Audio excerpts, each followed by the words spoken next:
When you say that it's not a sandbox industry, does that mean that it's not Right. really a place for small startups, or what exactly does that mean on a practical level? A sandbox it's a term of art for a kind of regulation. Okay, So, for example, in Arizona, they'll call it a sandbox. So, essentially, they'll say, "We want you to try things out here. right, So, we're going to make it legal for you. We'll give you, official sanction to run your cryptocurrency operation here with a minimum of requirements or restrictions or obligations because we'd like you to try it out here. right. So, we're play in our sandbox Okay, and and we'll kind of keep an eye on things, but we're not really it's gonna be very light touch. I see. And Okay. even in England, they have a light touch. Mm-hmm. They really want to give people a chance to experiment. But you know, Right. So, on that note, then, do you think that these places that are kind of taking this sandbox attitude, do you think that the right answer for those places is to become more like New York in the future, or do you think that they'll sort of forge a path of their own depending on the needs of the jurisdiction? I think there can always be jurisdictions that are experimenting. But take Canada. Canada wasn't regulating these exchanges at all. Yeah. It still isn't. And so things happen, like Quadriga, and things Right. have happened. There have been other coins Mm-hmm. that have turned out to be big ripoffs Right. in Canada, Mm-hmm. where but they're so I think Canada. I'm sure I haven't talked to Canada lately, but I'm sure Canada's looking at that and saying, "Wow, should we be doing something about this?" Because they're a pretty reasonable country, in terms of government. Mm-hmm. And so, uh, I think there's Malta is a jurisdiction over in the Mediterranean Mm-hmm. that is offering licenses to cryptocurrency companies around the world, Mm-hmm. and it's a much lighter touch than New York. It's a contrast. Mm-hmm. And but I think it's sort of it's like a tax haven. It's pretty clear why they do it the way they do it because they don't really have that many people to protect, and they are glad to get any bit of kind of revenue or someone opens an office there. It's a big deal. Right. And maybe it brings in sort of a kind of a new generation of technology-oriented citizens there. Mm-hmm. So there's a lot to gain from having a light touch and attracting that kind of business. So God bless them. But New York doesn't need that. Doesn't need that to the extent that we're willing to give up all consumer protections. Absolutely. A place like North Korea, not North Korea, South Korea, Mm-hmm. has a very serious financial regulatory approach, and I think they've been upping their game as they go along, but there've been a bunch of there've been a number of cryptocurrency exchanges in Korea that have had hacks. Mm-hmm. And I'm sure that they're very focused on that, and I'm sure that they're upping their the strenuousness of their cyber investigations, of examinations of the exchanges. Yeah. Which is going to increase how much resource cryptocurrency companies are going to have to put into their cyber defense or their compliance, Mm-hmm. and it's going to cost more to do business there. Right. It's the trade-off. As government, are you going to be responsive to the pain that citizens feel when they get ripped off? Mm-hmm. Yeah, that's a really important question.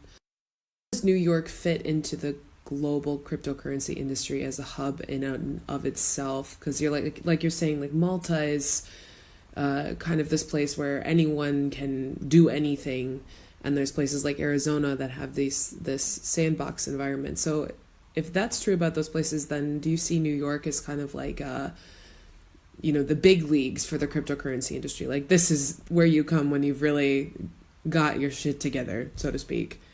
If you look at what they recently have given licenses to, they recently gave a license to Robinhood. Yeah. Mm-hmm. And Robinhood is a very big, has a lot, millions and millions of customers. Mm-hmm. And, they're a very well-known company, and they wanted to make sure that they could have customers in New York. I see. Okay. It's a pretty big market. It is. Right? Yeah. And, you have to, if you don't have a license in New York and you want to be able to do crypto trading, then you have to geofence New Yorkers out. You have to have screening that prevents New Yorkers from signing up for an account. Right. So that's that's an impediment. Mm-hmm. And it's not half the business in the United States, and certainly for some of the the biggest crypto exchanges like Binance or mm-hmm. Some of these really big ones. They New York, it's not a huge part of the market for them. Right. So they can afford to not go for the bit license. It doesn't hurt them that much, but mm-hmm. If there are institutional players here in New York, yeah. and there's a lot of reason to want to be in New York. Absolutely.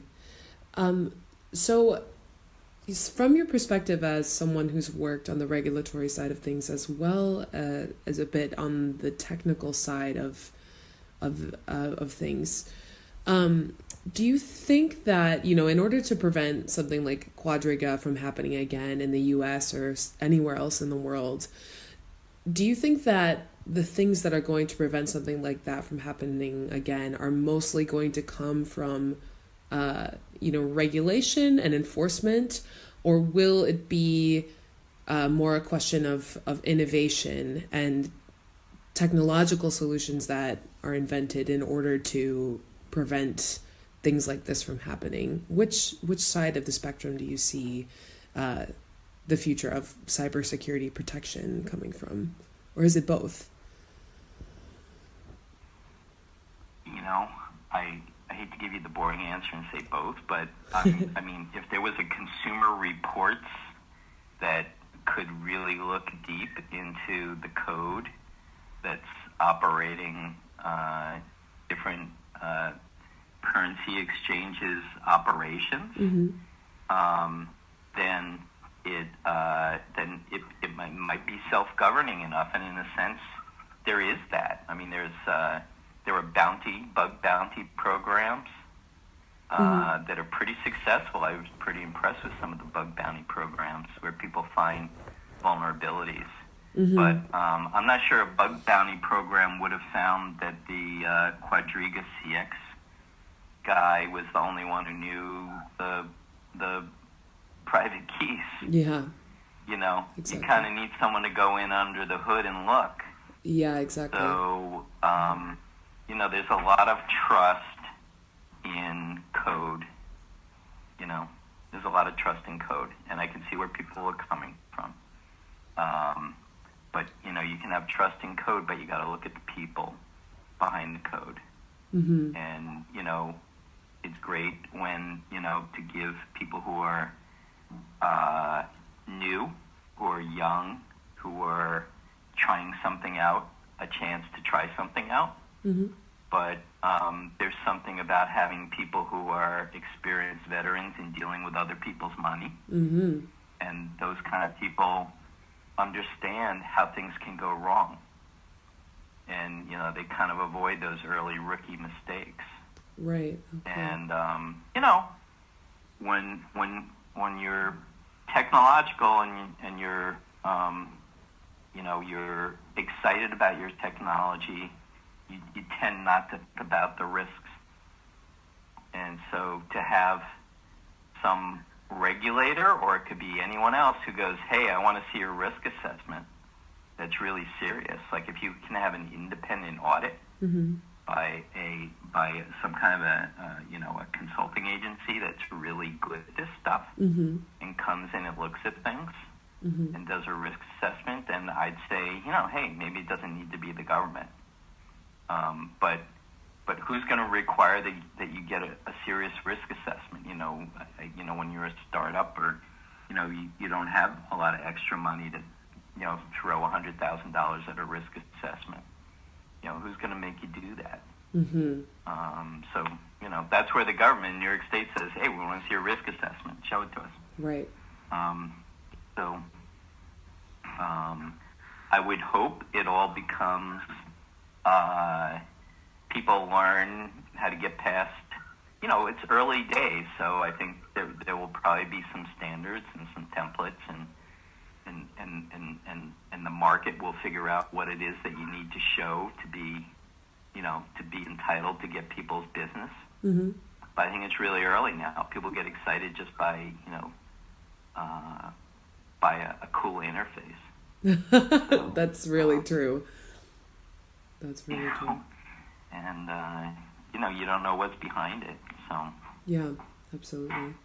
So do you think that the biggest cybersecurity threats to exchanges and wallets and all the services that people use in the cryptocurrency space, do you think that they have more to do with human error? I should say, or human maybe even laziness, or not doing due diligence, or is the threat coming more from malware and hackers and people who are really actively trying to steal and to harm other people in the crypto space?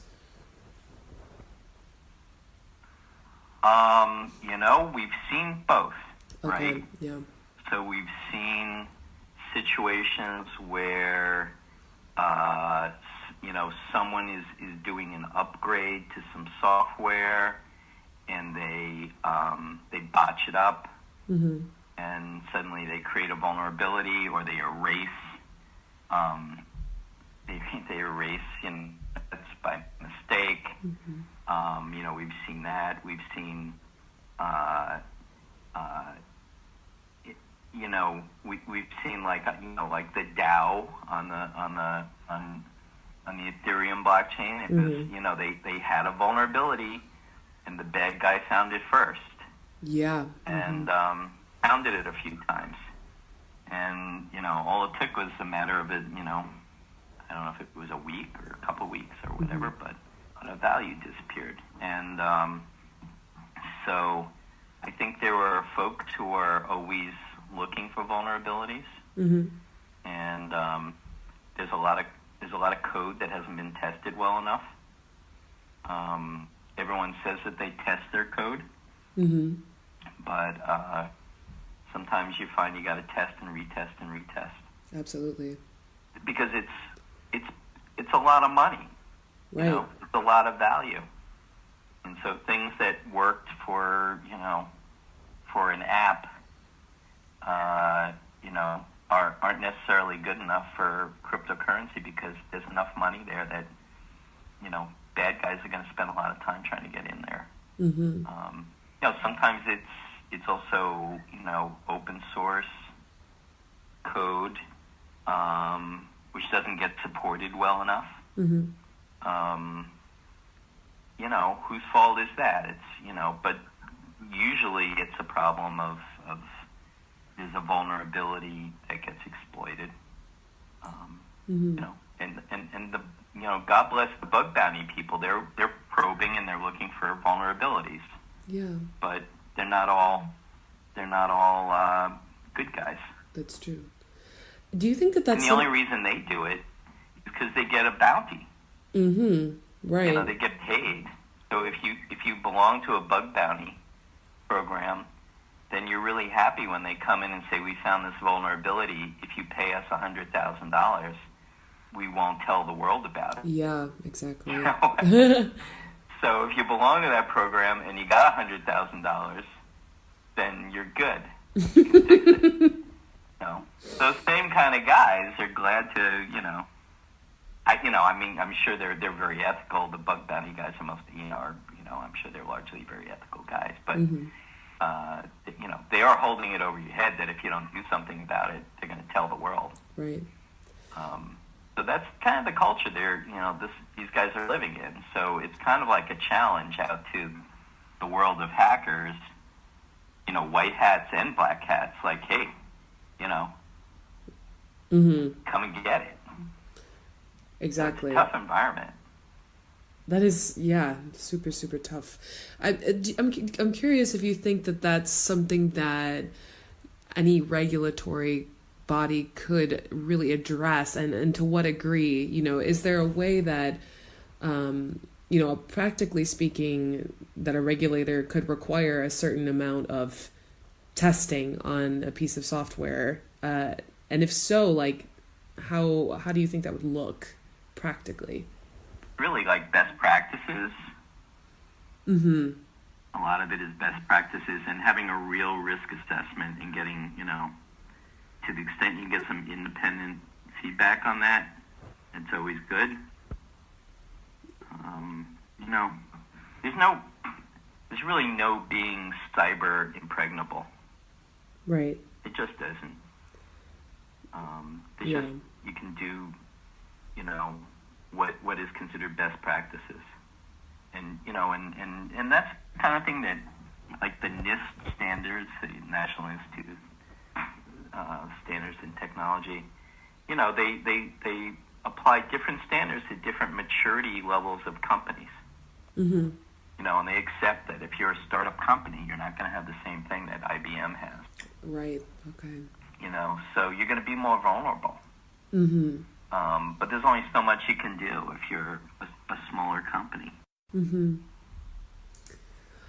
So I'm curious what you think about, the kind of the United States at large, and whether or not, so, at the moment, the SEC has kind of been the government body that's the most active in pursuing enforcement action against cryptocurrency companies that they feel are operating out of line in one way or another. I'm curious if you think that the SEC can, how long can the SEC continue to just sort of operate, stretching these securities laws over cryptocurrency companies and enforcing those? Is that enough, or will there eventually really need to be some new laws that are created specifically for the cryptocurrency industry and a new government bodies even?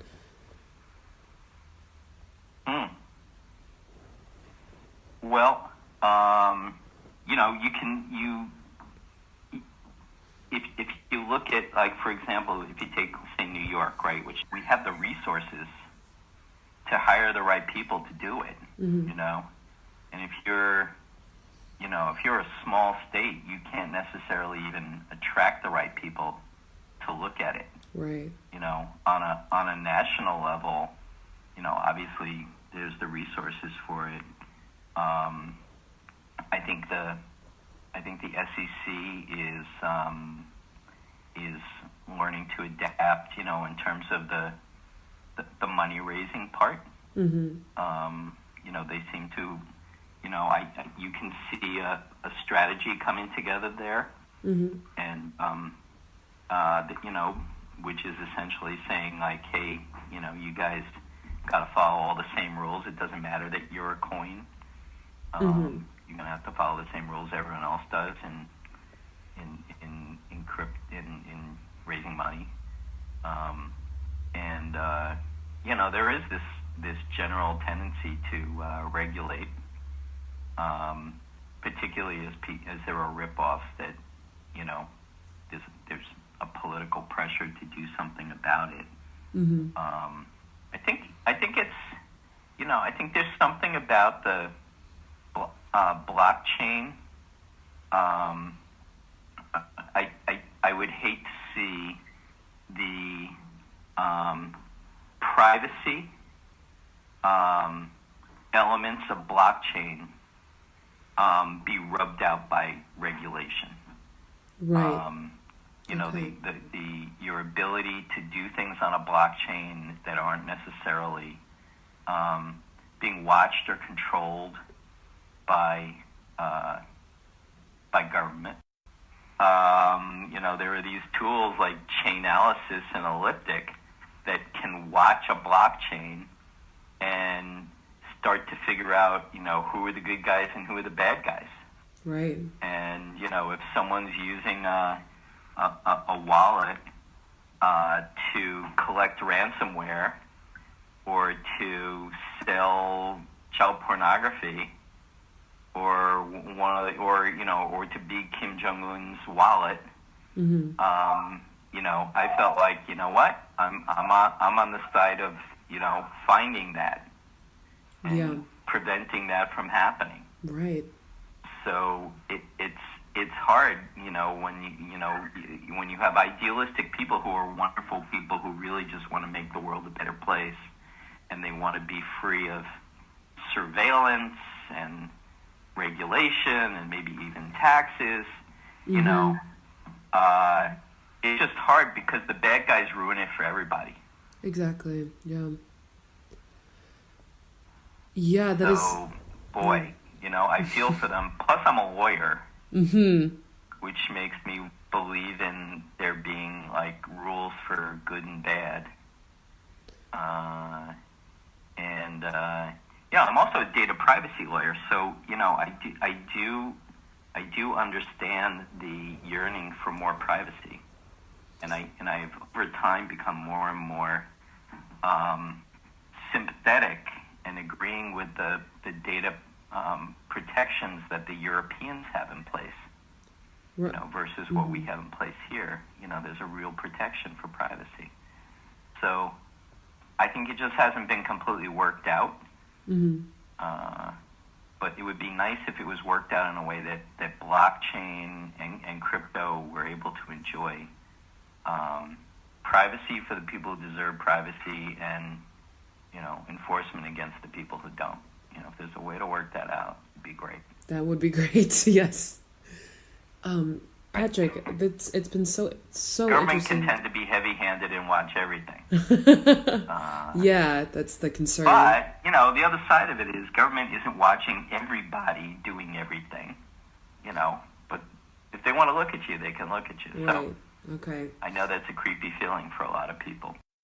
I really do feel that the financial industry is due for a bunch of innovation. The way things are run now, the mechanisms they use, a lot of them are very dated, and they they're largely adopted to benefit the biggest players, in terms of fees and just the way things run. And I would say a lot of them are there because they're safe and they're tested, which is good, right? But, we did go through the 2008-2009 crisis, so we know that, they're not impregnable to risk. But, so there's room for improvement, a lot of improvement. And, you see companies that do, sort of, securities trading, which is sort of related to crypto. Yeah. When you see these new companies like Robinhood or like Motif, or, a lot of those other kind of companies that older people don't even know exist, but younger people are using all the time. Yeah. And, there's a reason younger people are using them all the time, because they fit. They fit the time. And somehow they cut through to, where there's like a million Citibank ads or, Chase or whatever. Somehow these new innovations have cut through and people go, hey, I like them. Right. So, and, so smart, cool innovation. And should we, I think, so if you ask me, that's what I look for. I think a lot of it is, the industry could really use a shakeup. Yeah. And, you really wonder whether, 15 years from now, are there really going to be bank branches anywhere? Yeah, that's a great question. You know, I always joke they're only going to be around like senior citizens' homes. You know, because no one else is going to know what to do with them. You know, people my age are going to be going, "Hi, I want to deposit some money today." You know, and